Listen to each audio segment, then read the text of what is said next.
Entonces, continuando, lo que vemos es precisamente a esta apertura.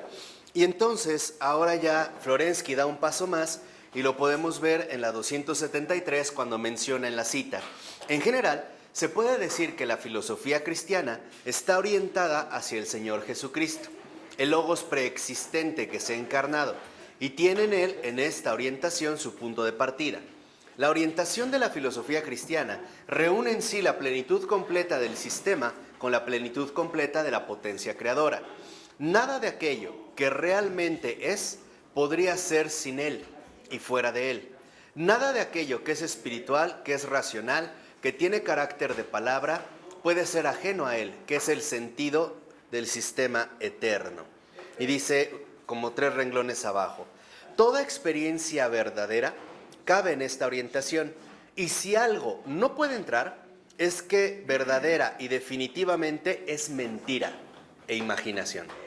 No es necesario, no perdemos nada si no entra en nuestra orientación, no es nada. Es el rostro al que se dirige el culto, está la concreta expansión de esta orientación. Entonces, aquí a lo que se dirige ya Florensky de manera concreta es que esta orientación también tiene una base concreta precisamente en Cristo, en el Verbo encarnado. Dice, todo lo que pudiera quedar, por ejemplo, fuera de él es mentira, ni siquiera tendríamos que ponerle atención. Por ejemplo, esta hipótesis de Stephen Hawking de que hay millones de universos posibles, ¿no? O de universos infinitos. Dice, no queda, no es más que imaginación. Por ello, en último término, si nos vemos ahora, si nos vamos a la 274, en la cita que ahí sigue dice, los elementos indispensables del culto constituyen las categorías cristianas. Estas son concretas y reales a un tiempo, conforme a la misma orientación. Tales son la cruz, la sangre, la luz, etcétera, etcétera. Si lo ven, entonces ahora Florensky insiste en que las categorías centrales que asume el cristiano no son, por así decirlo, producidas por su pensamiento, sino que son las propias realidades del culto las que se transfiguran en categorías para la mejor comprensión de la orientación de vida. Por ejemplo, la cruz no es un concepto, es un acontecimiento, es una realidad concreta. Por eso dice a continuación, la cruz, siendo una cosa en medio de otras cosas, puede ser al mismo tiempo el sentido de la comprensión de todo lo que es. ¿Se acuerdan cuando yo les hablaba, por ejemplo, de la existencia crucial, ¿no? De este punto central, tomamos la cruz. Dice, es algo concreto y sin embargo puede constituir el apoyo de toda concreción. Siendo una parte del mundo, puede ser su tipo y su idea. O sea, en el culto es donde nosotros aprendemos a descubrir categorías que en efecto lo que hacen es enriquecer nuestra propia comprensión humana. Estas categorías lo que arrojan es una nueva luz de comprensión. Tan es así que, por ejemplo, al iniciar la 275, la parte de la conclusión dice el libro, la filosofía y la cultura en general necesitan conceptos y esquemas para orientar la vida hacia los puntos cumbres de la experiencia espiritual. Entonces, lo que en un primer momento Florensky menciona es que nosotros necesitamos categorías, como tal, necesitamos categorías que apunten a la experiencia espiritual, que no la nieguen ni la empobrezcan, sino que literalmente apunten a la experiencia espiritual. Por ejemplo, es lo que les decía, yo les voy a mencionar ahorita un caso que me parece puede aclarar esta situación para entender la relevancia de las categorías. Por ejemplo, la palabra ente, como tal, es una palabra de latín, bueno, del ens, en latín, que se refiere a todo ser concreto. El ente, como tal, es, en pocas palabras, cualquier cosa, una cosa concreta, una cosa real. Esta categoría, como tal, por ejemplo, en el caso de Tomás de Aquino, era, como tal, al hablar del ente, Tomás de Aquino, del ens, habla de un acto de ser. Cualquier ente, por ejemplo, una flor, manifiesta o expresa un concreto acto de ser. Este acto de ser, a su vez, diría Tomás de Aquino, tiene dos dimensiones, la esencia y la existencia, el ens y el esse. Entonces, este acto de ser del ente, una flor, por ejemplo, va a decir Tomás de Aquino, tiene existencia. Su existencia es su presencia real, la presencia real de la flor. Pero, dirá Tomás de Aquino, su esencia como tal no está separada, como suponía Platón, de esta existencia, sino que la esencia a lo que nosotros nos remite es a su inteligibilidad, a su capacidad de ser pensada. De tal manera que entonces, si pusimos atención a lo que hace un momento mencionó Florensky, veremos cómo la esencia o inteligibilidad nos remite, en último término, a una capacidad profunda cuya presencia real nos terminaría remitiendo, en último término, a la inteligibilidad de la cosa, o sea, al creador de esta cosa. Vemos cómo, en último término, la existencia y la esencia en el acto de ser o ente para Tomás de Aquino nos terminarían conduciendo al ámbito creatural. Y entonces la realidad no se ve empobrecida. La simple categoría de ente, en el modo en el cual lo entiende Tomás de Aquino, enriquece la realidad, porque las cosas tienen una presencia real, pero también tienen una esencia o inteligibilidad que nos comunicaría de manera prácticamente inmediata con el ámbito de lo invisible. Estaría la criatura y el creador, ¿no? La existencia y la esencia convergen al interior del ente, o sea, del propio acto de ser. Esta sería como, a grandes rasgos, una de las aportaciones importantes de la metafísica de Tomás de Aquino. ¿Qué pasa con Heidegger en el siglo XX? Para que vean. Ahora, bueno, aquí vamos a ponerlo así. Este es Tomás de Aquino versus Heidegger, para que vean de qué manera empiezan a desarrollarse las categorías. Entonces, para Heidegger, el ente, lo ente, diría Heidegger, no nos remite al ser. Ahora, lo que va a considerar, por ejemplo, Heidegger, es que hay una diferencia entre el ser y el ente. El ser ya no está dentro del ente, sino que ahora para Heidegger el ente como tal es ocultación. Ocultación del ser. Y el ente, diría en este sentido Heidegger, si es ocultación y por lo tanto ocultación del ser, en último término a donde nos lleva es a la nada.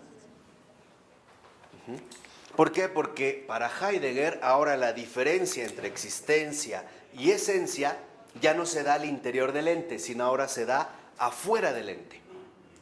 ¿Quién de estos dos aportó la definición de la lógica formal?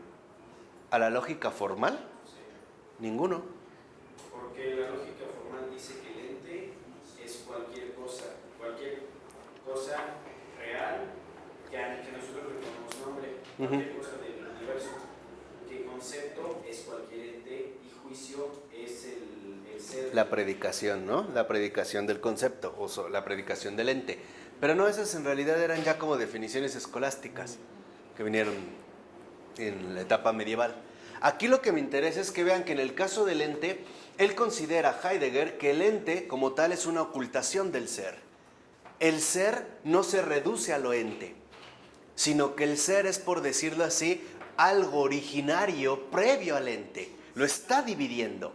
Al dividirlo, entonces el ente quedaría reducido a una ¿qué? A una nada. En todo caso, a una ocultación. Y entonces, a lo que se va a dirigir ahora precisamente Heidegger, ya no es al ser creatural, sino que el ente como tal es algo así como un abyecto, como un arrojado, como un precipicio, como una indigencia. Fíjense la diferencia, para que vean en el caso de las categorías. Entonces, ahora por eso Heidegger empezará a hablar de que el mundo, o en el mundo prevalece ante todo una indigencia. Indigencia como el olvido del ser a favor del ente. Para Heidegger, el problema está en que nos olvidamos del ser y únicamente nos concentramos en el ente. Entonces, lo que busca Heidegger no es recuperar al ser.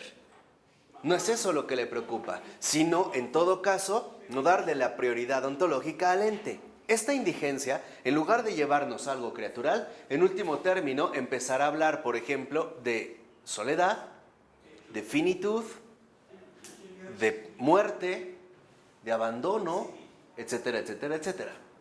Si lo ven, es un concepto, pero las categorías con las que se asumen nos lleva literalmente a un mundo distinto. En la indigencia, lo último que de fondo parece latir es la nada. El ser no es nada. Fíjense, estamos hablando de un solo concepto, pero lo que quiero que vean es cómo entonces las categorías involucran o intervienen precisamente en nuestra propia experiencia espiritual. Mientras que en el caso de Tomás de Aquino, la experiencia espiritual es enriquecida como lo creatural de existencia y esencia en un mismo acto de ser, la experiencia espiritual en Heidegger se ve anulada por la ocultación del ser, llevándonos en último término a la indigencia. Entonces, ¿por qué reconoce que hay un ser y después lo reduce a la nada? ¿Por qué reconoce el ser si finalmente lo va a reducir a la nada? ¿Por qué no niega la existencia del ser? No, porque para él el ser como tal nos lleva a la nada porque no es ningún ente en particular. Sí, o sea, no, para Heidegger el ser es algo distinto del ente. Él por eso va a hablar de lo óntico y lo ontológico, en esta división como arbitraria. ¿El ente qué es para él? Las cosas. Lo ente, las cosas que nosotros percibimos. Y va a decir, pero el ser no se reduce al ente. El ser, por eso, no queda expresado en ningún ente en particular. Ahorita nada más como una referencia, lo que yo quería que ustedes percibieran es cómo ahora mientras para Tomás de Aquino, la existencia y la esencia se conjugan, para Heidegger la esencia y la existencia se separan. Y al separarse ya no estamos en un mundo creatural, sino en un mundo donde en último término lo que parece tener el dominio total es una nada. Una nada como lo no ente. No sería como la nada sartreana, por ejemplo. De absurdo. Entonces no podemos conocer nada porque todo es nada. Lo que él va a decir es, No hay trascendencia no. porque todo es nada. O va a decir Heidegger, nos hemos acostumbrado a pensar en términos de puro ente, pero no según la pregunta originaria por el ser. O sea, lo que quiera que vean era como este contraste. Depende de estas categorías precisamente nuestra comprensión profunda del mundo y por ende también se va a ver comprometida nuestra propia experiencia espiritual. Por eso la experiencia espiritual, hablando en términos de categorías, también involucra una profunda renovación. El aportar categorías que en efecto enriquezcan y no empobrezcan nuestra experiencia espiritual, o sea, toda nuestra experiencia humana. Acuérdense, para Florensky todos los ámbitos están literalmente involucrados, ¿no? En esta realidad integral, conectados, vinculados, están relacionados, están vinculados unos con otros. Por eso, para Florensky, una de las razones que nos llevó a mermar o a disminuir, incluso a eliminar la experiencia espiritual, era la aportación de categorías que en pocas palabras no corresponden con la verdadera plenitud de la verdad objetiva. ¿Vamos? ¿Sí? Bueno, por eso dos renglones, ¿no?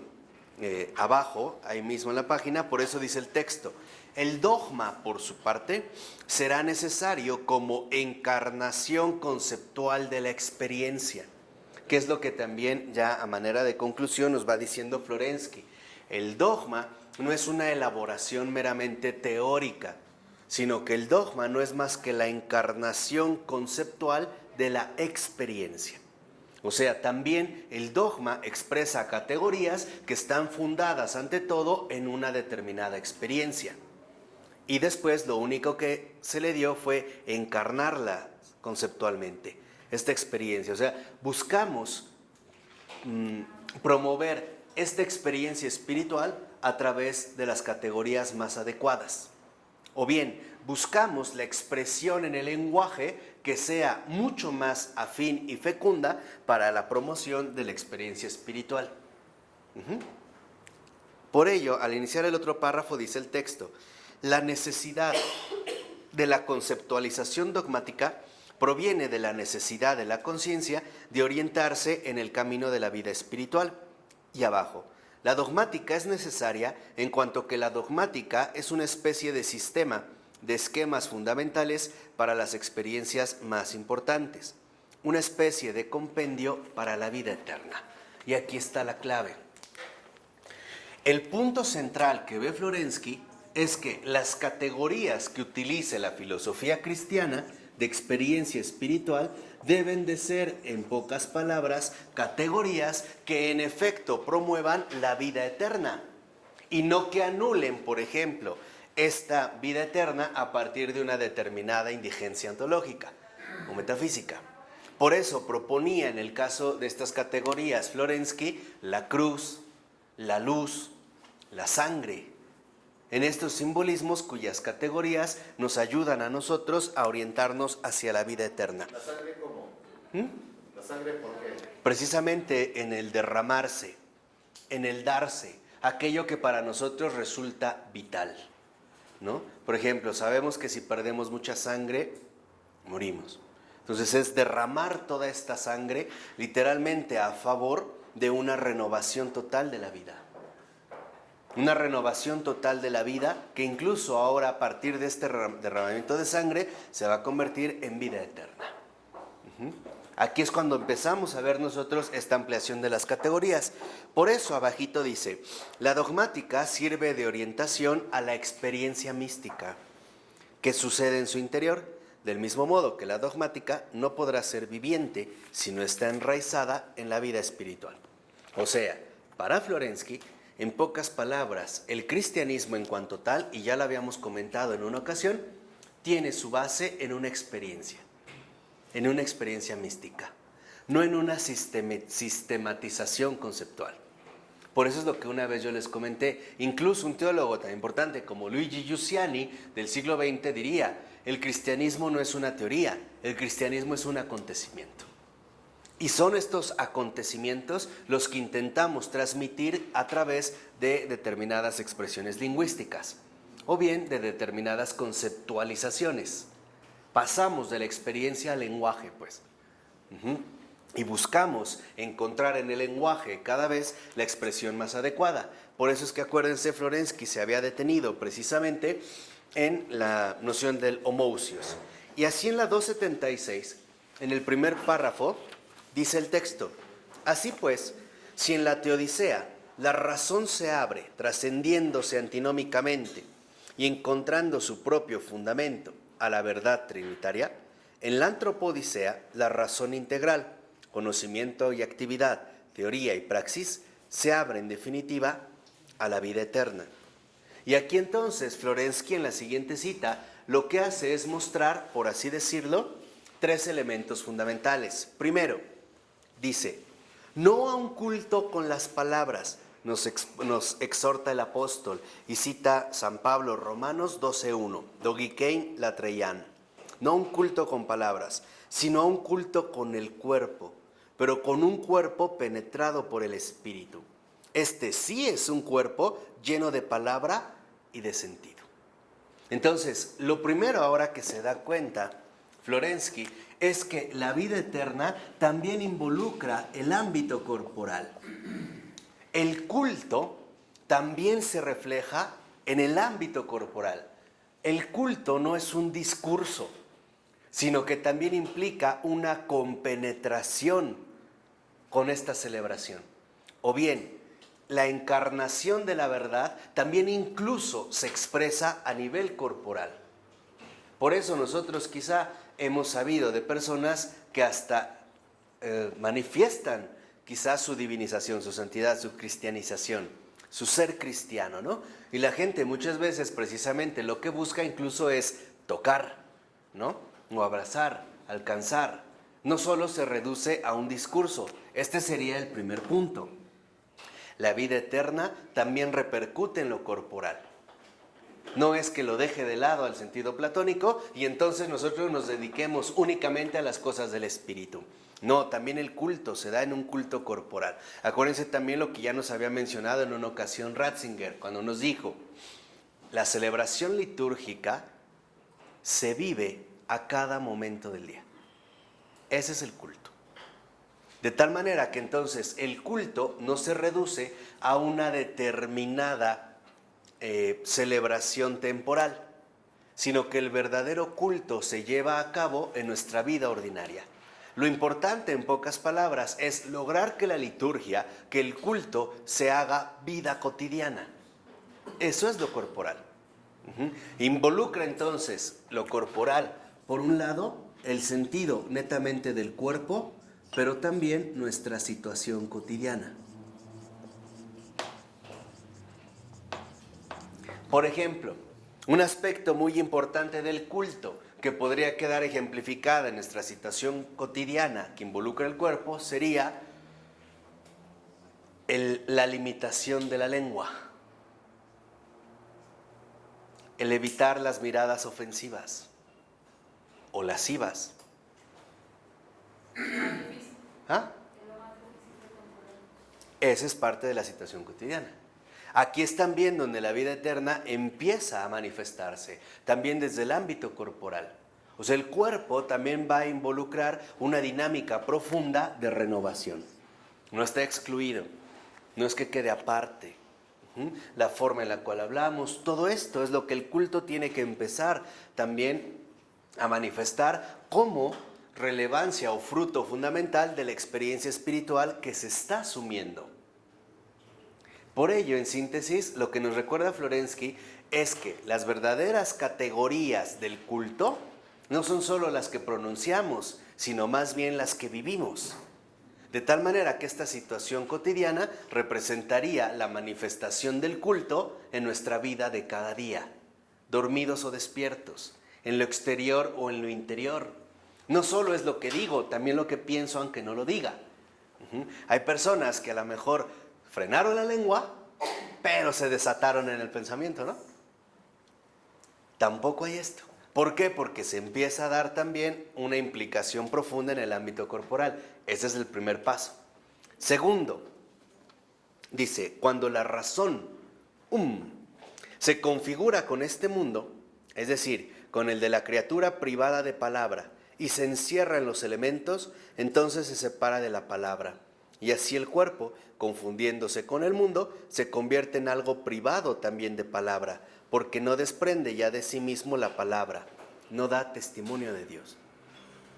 Entonces, aquí es donde se percata Florensky de que en el segundo punto, este ámbito corporal también nos va a llevar al testimonio.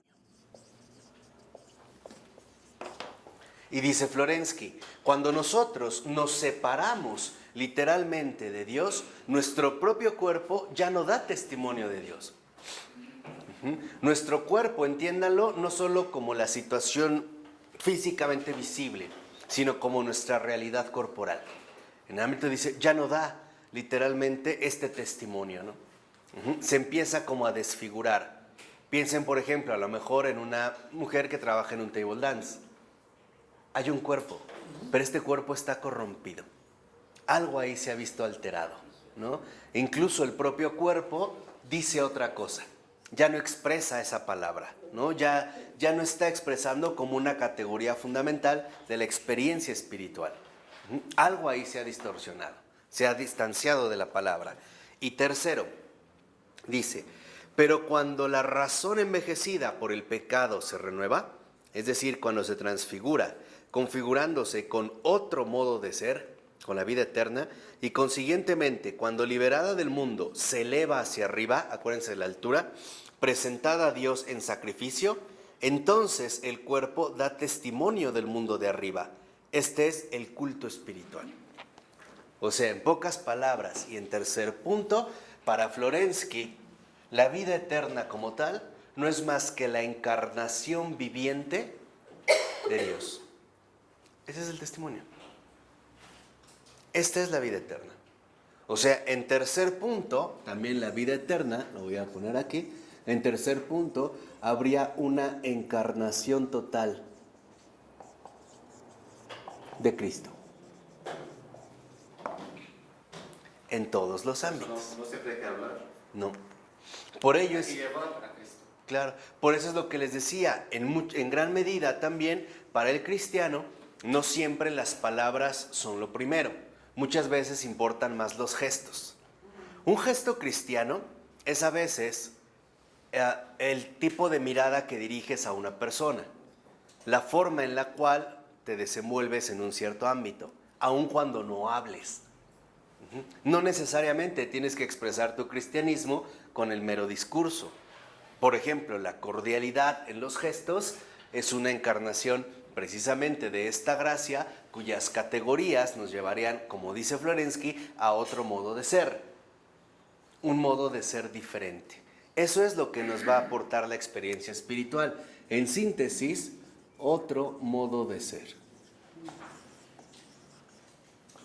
Y este modo de ser es algo inusual. Es algo literalmente no humano.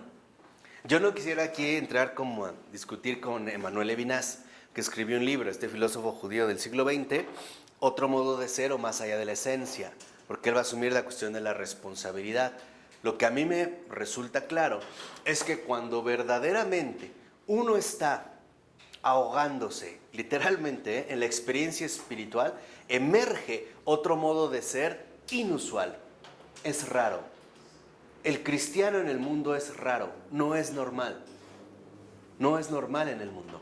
Aparecerá ante los demás como un tonto, como un idiota, como un fracasado, como un torpe, como un necio.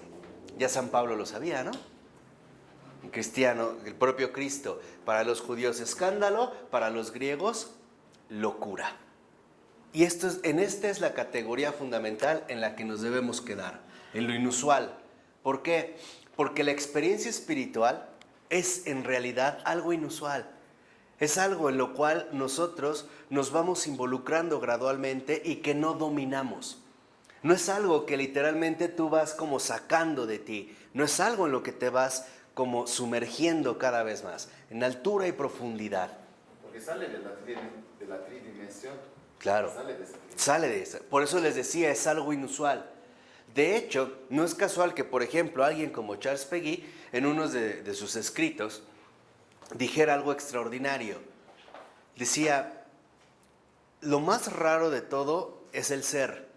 Que las cosas sean, eso es extraño. Decía Péguy, mientras no entendamos que las cosas podían no haber sido, jamás nos admiraremos del ser. Y ¿se acuerdan también el espíritu de infancia del que hablaba Florensky? Aquí no puede haber un resultado premeditado. Nosotros no podemos decir, pues yo llevo 38% de santidad, ¿no?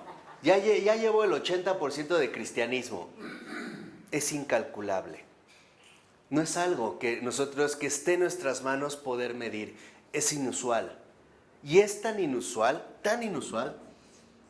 que en pocas palabras representa un verdadero milagro. Esa es la vida espiritual. Es tan inusual que incluso la transformación de una persona representa un verdadero milagro. Yo les quiero mencionar nada más un ejemplo de pasada, San Juan de Dios, este extraordinario santazo del siglo XVI, si mal no recuerdo, contemporáneo de San Juan de Ávila, ¿no? Él llevaba una vida de un tipo y de repente al escuchar un sermón de San Juan de Ávila le tocó tan fuerte que él se puso a llorar. Confesó y desde ahí decidió cambiar de vida. Tan es así que le llamaban Juan Loco, Juan Ciudad. No sabían de dónde venía, le decían el loco de Dios, este está loco. Veían que pasaba con personas enfermas y las iba cargando, ¿no? Y regresaba y pedía comida, iba y bajaba, decían, este está loco. Ese es el milagro del inusual. Esto es ingresar a estos ámbitos cuya experiencia espiritual desborda, salud, nuestra propia capacidad comprensiva. Hay un desborde ahí ya, hay una superación tajante.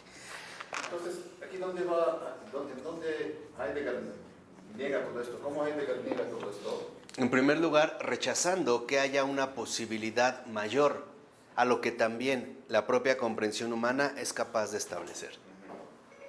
No hay algo más. Y si lo hay, está fuera de nosotros como una mera ¿qué? Nada.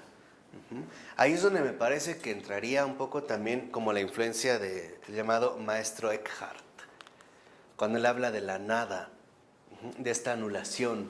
Pero bueno, no sería ahorita el momento de entrar a esta comparación. Pero lo que sí me interesa mucho es que se queden con el hecho de que la experiencia espiritual nos aporta otro modo de ser, algo inusual, un milagro. Y este otro modo de ser milagroso no es más que el modo de ser cristiano. Que haya un cristiano en el mundo es un milagro. Y es un milagro porque que Dios se haya encarnado es algo insólito, es algo inusual. Que a pesar de todo pueda haber un cristiano en el mundo es un milagro. Que este cristiano no sucumba ante tantas presiones, ante tantas incomprensiones, ante tantos rechazos, sino que triunfe en el amor, es un milagro, con uno que haya. Es realmente algo extraordinario, es algo que desborda nuestras propias capacidades. Von Balthasar escribiera un librito muy bonito que se llama también ¿Quién es cristiano? Y es esto, ¿cuáles son las categorías que nosotros, por ejemplo, podemos llegar a emplear al momento de querer hablar de lo cristiano? Por eso es que la vida espiritual no puede tener una receta. No es algo que yo pueda recetar. A ver, te tomas esto, haces esto y listo. Como una receta. ¿Quién es cristiano? Que tú conozcas quién es cristiano. Sí, conozco a muchos. Sí, a muchos. Pero ¿para qué mencionarlos? Son muchos. Sí. No, en serio, ¿eh? Sí, son muchos. O sea, donde uno puede, por ejemplo, darse cuenta de que los parámetros en nuestro modo de ser o en los modos de ser se han visto plenamente alterados. Ha habido ahí como una derrota subjetiva. Y esto es también lo insólito. En ese sentido, en lo que habíamos mencionado, el cristianismo es el triunfo sobre el subjetivismo. El cristianismo como tal es literalmente el rescate de la objetividad redentora. El hecho, lo que una vez yo les dije, que aunque yo no tuviera fe, Cristo me ha salvado. Dios existe, crea o no crea. Lo sienta o no lo sienta. Ya estoy más allá incluso de mis propias exigencias subjetivas. Ya estoy, digamos, desbordándome hacia ámbitos que están fuera de mi control. Ya, de hecho, he perdido el control. Y de cierta manera, si nosotros lo quisiéramos resumir en una sola palabra, yo podría decir, ¿qué significa amar a Dios? Perder el control. Tal cual, ¿eh? O sea, perder el control en los dos sentidos. Ya no está a tu alcance el controlar. Y aparte, el alcanzar esta locura desbordante que te rebasa, que no contienes. Es ese, ¿cómo decir? Sí, o sea, es participar de una plenitud que te desborda, que no puedes contener. Es un amor incontenible, ¿no? Es una sed incontenible. Santa Catalina de Siena a veces estaba tan incendiada de esto que su propio aliento quemaba, ¿no? No podía ni tomar agua, ¿sí sabían? Se alimentaba de la Eucaristía. Quería tomar agua y la evaporaba. Ni siquiera la alcanzaba a pasar, la evaporaba. Se acercaba a alguien con la mano y le quemaba el aliento y ella decía, me estoy quemando por dentro. Y era cierto. Estas son estas dimensiones extraordinarias. Ese es el cristiano, ¿no? El cristiano en este sentido, ¿quién es cristiano? Preguntaba Juan, el que realmente ha perdido el control. Fíjense la paradoja. El cristiano es, en pocas palabras, el que ha asumido con gozo extraordinario su propia derrota. Ese es el cristiano. Para que triunfe Cristo. Claro. El que disfruta con un gozo extraordinario su propia derrota a favor del triunfo de la caridad, a favor del triunfo de Jesús. Ese es el cristiano. Y esto se empieza a vivir de manera gradual, en diferentes ámbitos. Pero cuando el corazón exclama, es el Señor, el primero, es el Señor Alfa y Omega, estamos viviendo un milagro. Cuando decimos, ¿por qué te amo tanto si nunca te he visto? Nunca te he tocado, pero te conozco. En serio te conozco y nunca, no te he visto. Por eso menciona la sangre, porque eso implica derramar la sangre. Claro. Implica vivir un martirio. Eso es a lo que está llamado el cristiano. Por eso en la 277, desde el inicio, dice el libro, el dogma salva y da equilibrio a la razón, justificándola. El sacramento salva y da equilibrio a la actividad humana en el mundo y a la misma realidad cósmica, justificándolas también, que ya la habíamos explicado. Dice unos 4 renglones Sí, abajo. otra vez, Marco.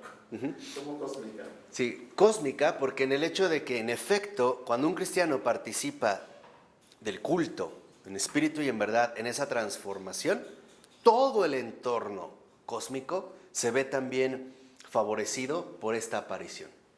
Todo se regenera. Es una fuente, ¿no?, de agua viva, cuyos cauces no se secan. Se renueva el cosmos entero.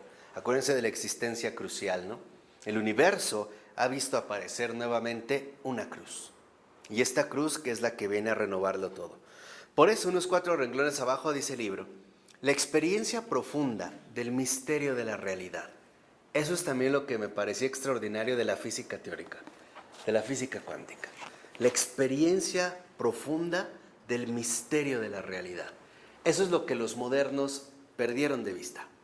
Por ello no es casual que, por ejemplo, los científicos más dogmáticos rechazaran la física cuántica por considerar que nos conducía nuevamente al ámbito religioso. Eso apestaba a mística, olía a Dios, ¿no? Eran alérgicos a lo religioso, invadidos por esta enfermedad del positivismo, ¿no? Eso no, eso me suena a que voy a perder el control. Entonces mejor no, me quedo en mi propia zona, no me arriesgo, porque también la fe es un riesgo, lo veremos adelante.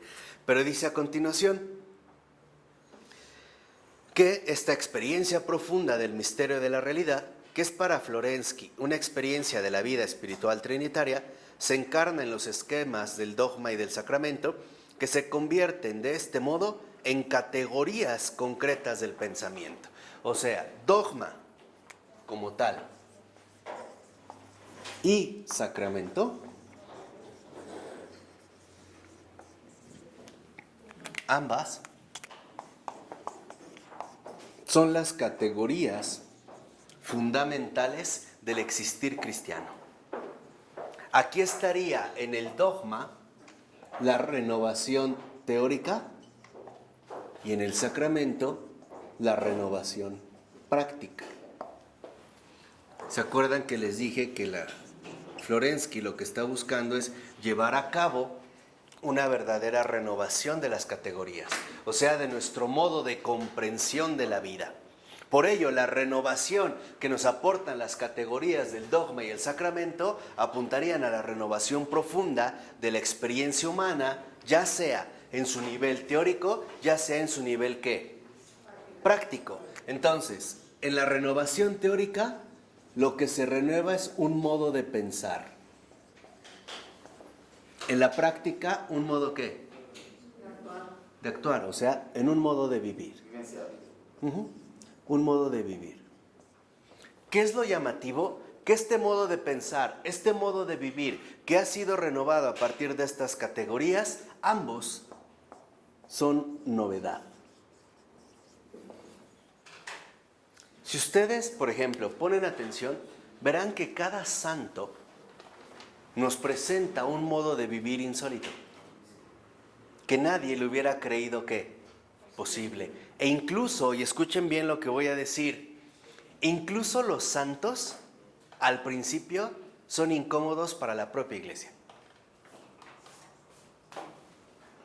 ¿Por qué? Porque están expresando una completa ¿qué? A San Francisco, por ejemplo, a los franciscanos no les fue sencillo aceptarlos, ¿eh? A los dominicos, a San Ignacio, no es fácil asimilarlo. ¿Por qué? Porque involucra una apertura total de una renovación absoluta, una renovación radical. tanto en nuestro modo de pensar como en nuestro modo de vivir. Por eso es que yo les insistía, no basta con tratar de vivir cristianamente, también hay que renovar nuestras estructuras de pensar, también hay que aprender a pensar cristianamente, aprender a sentir cristianamente, aprender, en pocas palabras, a vivir cristianamente. Dejar que el Señor vaya renovando todo en mí, todo, que no quede nada excluido de su presencia.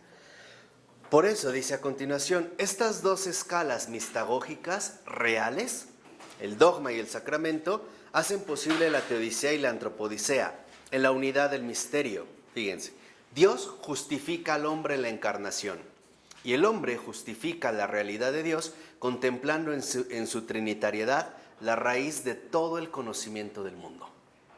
O sea, para Florensky, en último término, estas categorías de renovación, ya sea en el ámbito teórico, ya sea en una renovación práctica, en el modo de pensar, en el modo de vivir como novedad, lo que lleva a cabo entonces es la reunificación entre Dios y su criatura, entre Dios y el hombre. Dios toma la iniciativa para renovar a su criatura y la criatura, acuérdense de la pasividad, la recibe y corresponde a esta iniciativa.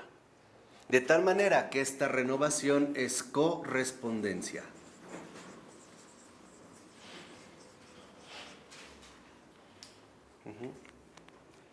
Correspondencia. De tal manera que en esta misma correspondencia podríamos darnos cuenta ahora de algo extraordinario. Dios sí nos necesita. ¿Por qué? Porque su labor la ha realizado incluso por los hombres con los hombres. No es alguien plenamente ajeno. No, está vinculado con nosotros porque está esperando de nosotros una respuesta. Una respuesta a la llamada primordial que Él ha dado. Sí nos necesita, ¿eh? Y por eso no solo nos necesita, nos invita a renovarnos. De tal manera que entonces en esta respuesta nosotros alcancemos lo mejor, la vida eterna. Dice en el siguiente párrafo, en la teodicea de Florensky, el dogma trinitario se convierte en el origen y cumbre de todo el pensamiento. En la antropodicea, el sacramento, junto con la cuestión de la glorificación del nombre divino, es la cima donde las vertientes del pensamiento se orientan hacia la racionalidad trinitaria y simbólica o hacia una visión plana y positivista de la realidad. O una de dos. Si llevamos a cabo esta correspondencia, acudiremos a una recuperación del misterio, lo cual a su vez nos llevaría a esta riqueza integral.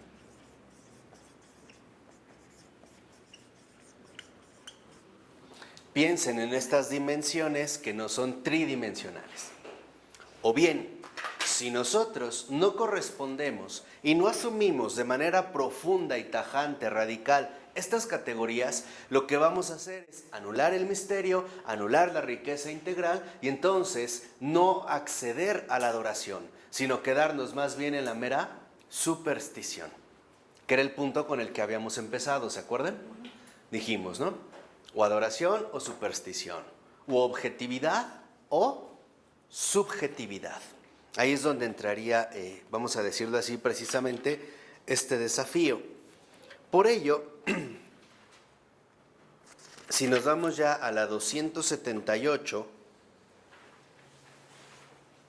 en el último párrafo, dice el texto, el dogma y el sacramento han aparecido como la verdadera fuente y matriz de una filosofía y una cultura trinitarias y neumatológicas.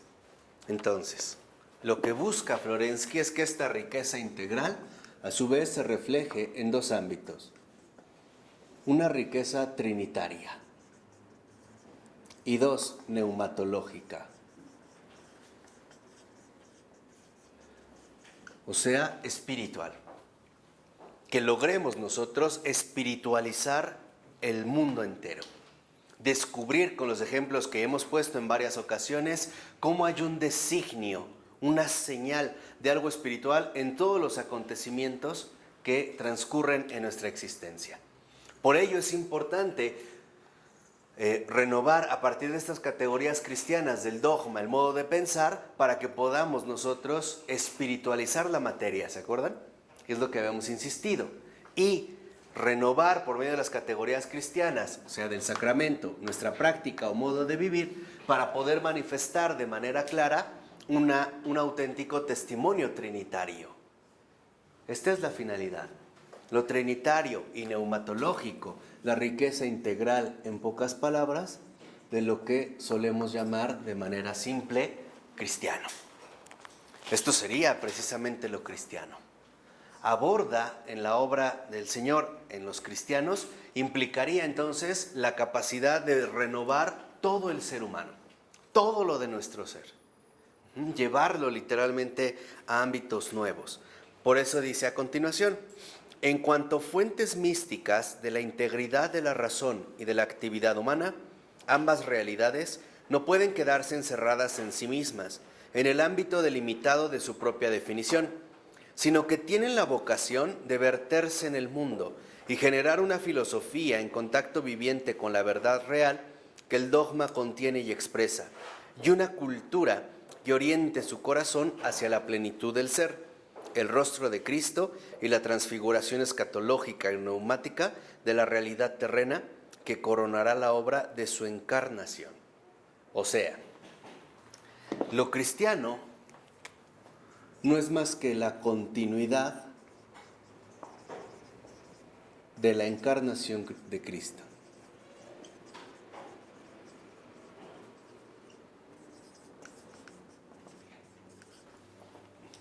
Lo cristiano aparece entonces de manera tajante como la continuidad real de la encarnación de Cristo, el ser otros Cristos en el mundo. Por ello es muy importante reconocer lo que ahorita Florensky mencionó como de pasada. Esta continuidad de la encarnación de Cristo está llamada incluso, por así decirlo, a infiltrarse en las raíces últimas del mundo, en todos los ámbitos de la vida humana, cualquier ámbito de la vida humana. Y esto es muy importante, en cualquier ámbito de la vida humana.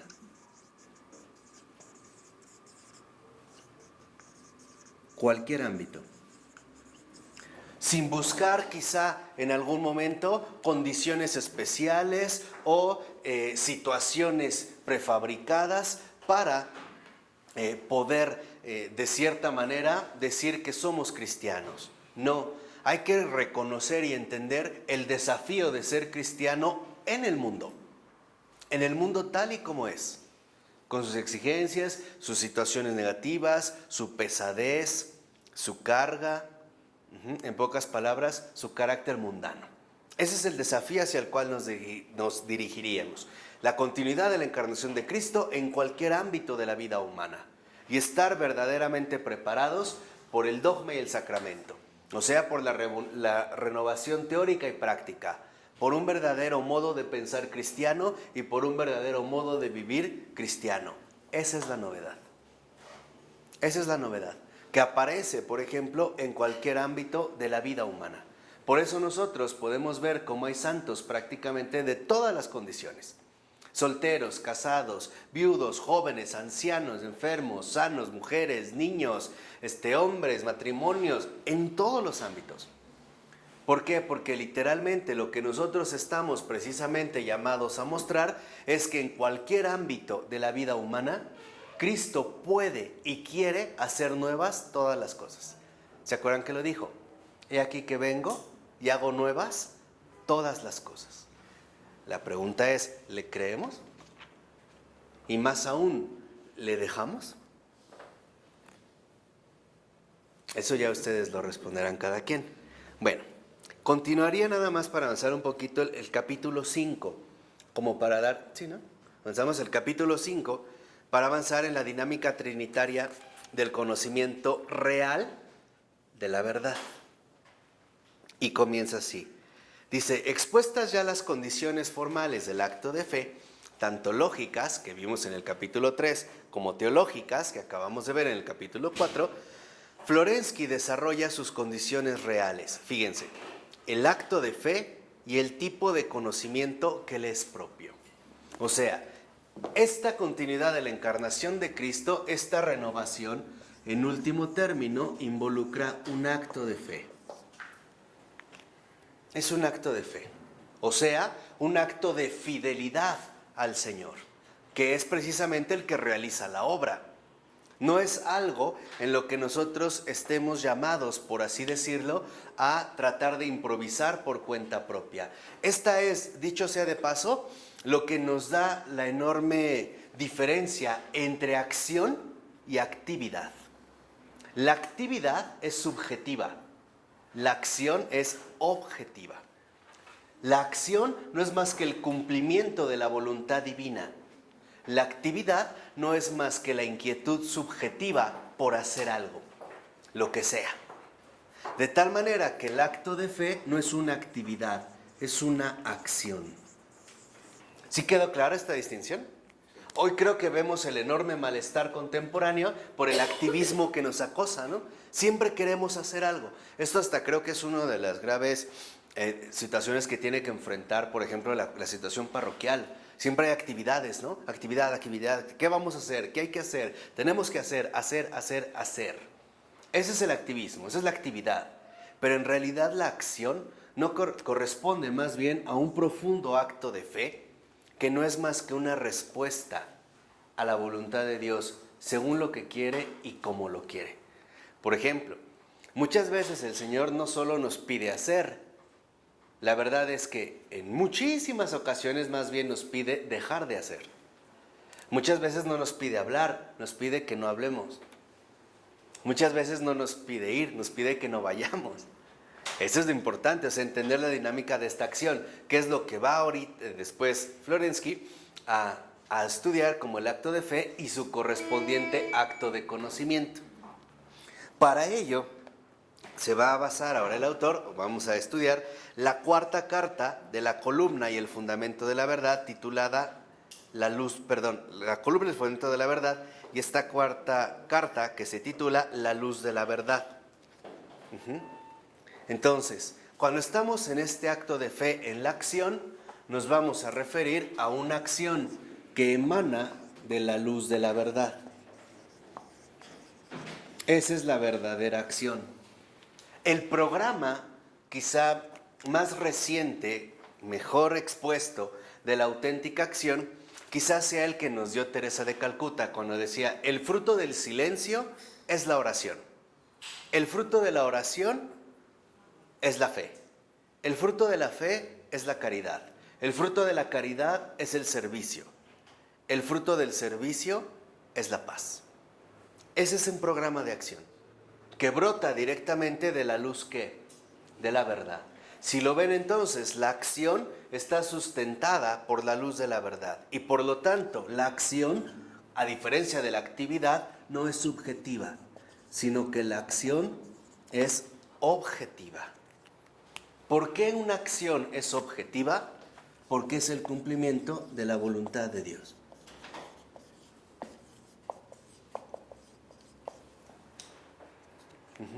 Esto es bien importante, para lo que nosotros llamamos acto de fe. Estoy nada más como mencionando una pequeña introducción a este capítulo. Y la razón es sencilla. Incluso el Padre Pío llegaba a mencionar en un momento que aunque una persona hiciera una obra extraordinaria, si no era la voluntad de Cristo, no sirvió para nada. Fíjense, para nada. Nosotros, pero ¿cómo no? Para nada. ¿Por qué? Porque no fue una auténtica acción.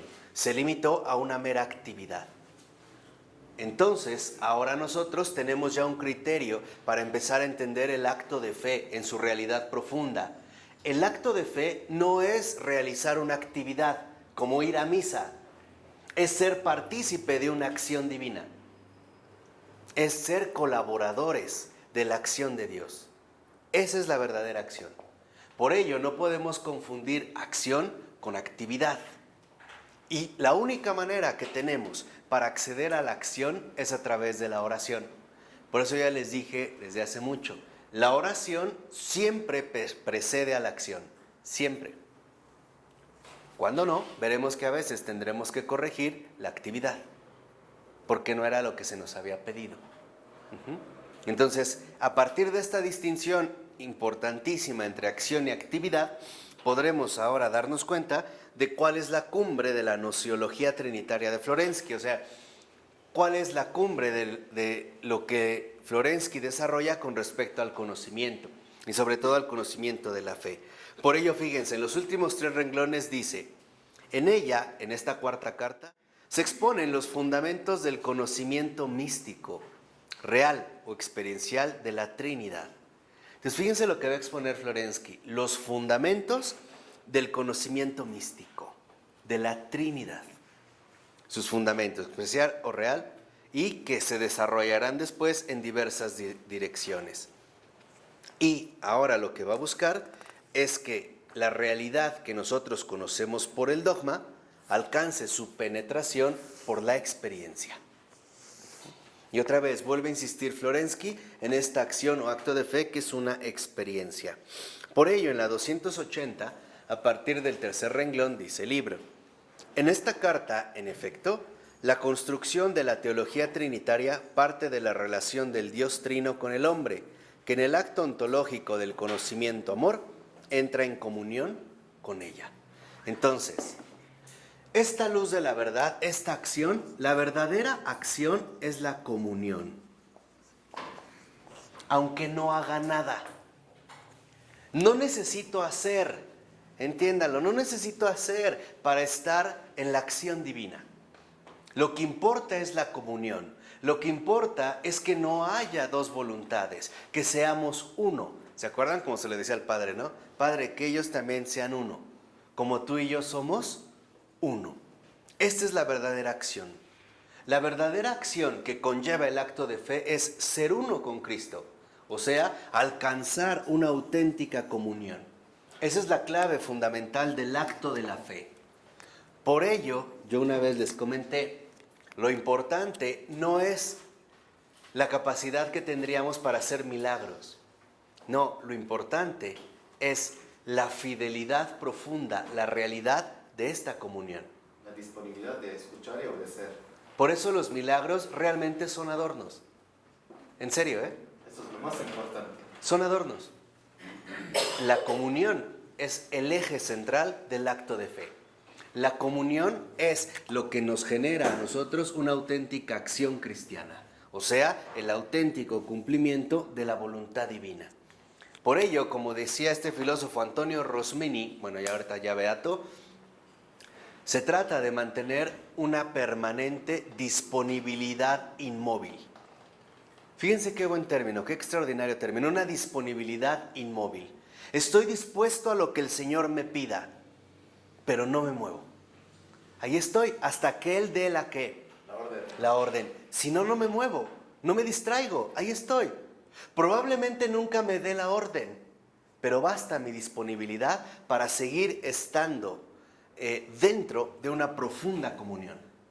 Esto es lo central, ¿eh? Es lo que dice Cristo en la ser vigilantes. Estar atentos, ¿no? Oren y velen. Oren y velen. Oren y velen, ¿no? Por ello, ahora lo que vemos es que, en efecto, esta comunión o acción o acto de fe, la acción objetiva, la voluntad de Dios, no es más que el amor, o mejor dicho, el conocimiento-amor.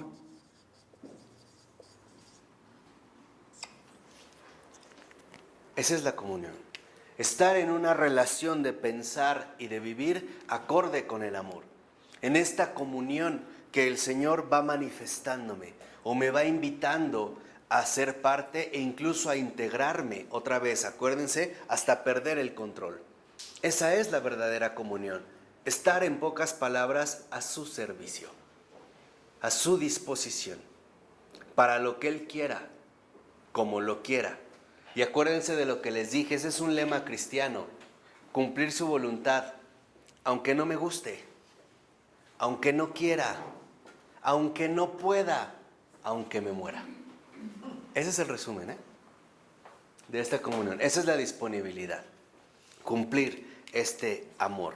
Por eso dice a continuación, 2 renglones abajo, que la dinámica ontológica de la vida cristiana que ha recibido ya el amor y la gracia. Aquí entonces, ahora Florensky da un paso más y dice, ahora sí vamos a hablar de los fundamentos de la experiencia mística. ¿Cuál es la experiencia mística? No es el que tiene visiones o esto, no es necesariamente esto. La mística no es más que la verdadera aparición de un cristiano. La mística es el recibimiento del amor y la gracia de Cristo. Esa es la mística. Esa es la mística. Esa es la verdadera mística. El recibimiento, el recibir su amor y su gracia. Eso es lo que hace de la vida algo místico. ¿Por qué? Porque ahora ya entonces lo que llamamos vida ya no depende de nuestros propios criterios, gustos, apetencias o berrinches. Ya no. La gracia consiste en que he recibido algo de parte de Dios. Y lo que recibí en realidad no fue algo, fue a Él mismo. Él es mi huésped, es algo más todavía. No me dio algo, me dio a Él. A quien he recibido es a Él. Vive en mí y yo vivo en Él. Ahí tenemos a un San Pablo, ¿no? Vivo, pero no vivo yo. Es Cristo quien vive, ¿qué? En mí. Esa es la mística. Esa es la auténtica mística. La mística es cuando uno ya no se reconoce. Cuando dices, oye, a lo mejor, no sé, antes me enojaba por cualquier cosa, ahora ya no tan fácil. O me enojo y se me pasa rápido. Antes gritaba por todo y por nada, hoy rara vez abro la boca. Y lo notas raro, o sea, pero esto no es algo que yo me propuse, o algo que compré o adquirí. Empieza lo que les decía, eso insólito, esta situación de rareza, ¿no? Por eso dice a continuación, ahí mismo, el conocimiento de la Trinidad es el del hombre concreto en proceso de divinización. Y la Trinidad conocida es la Trinidad que se comunica al creyente en el conocimiento propio de la fe. O sea, en síntesis, cuando nosotros hablamos de la acción de la verdadera comunión, del acto de fe, en este sentido preciso que hemos mencionado, estamos hablando de un proceso de divinización, que nosotros a lo mejor en términos más usuales le llamamos santificación.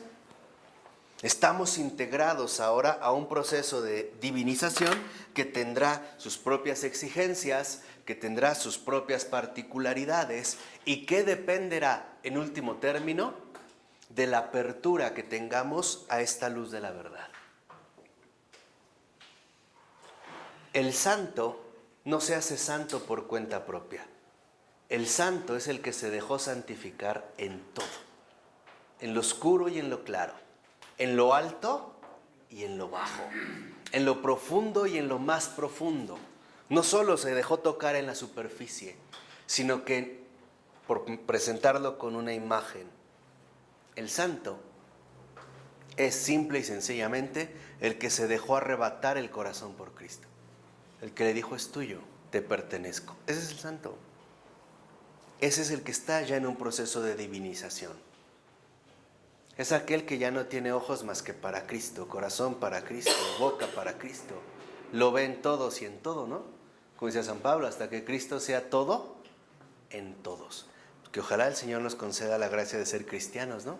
Ya es hora, por lo menos comenzar. ¿De acuerdo? ¿Sí? Bueno, en nombre del Padre, del Hijo y del Espíritu Santo. Amén. Pues muchas gracias, buenas noches.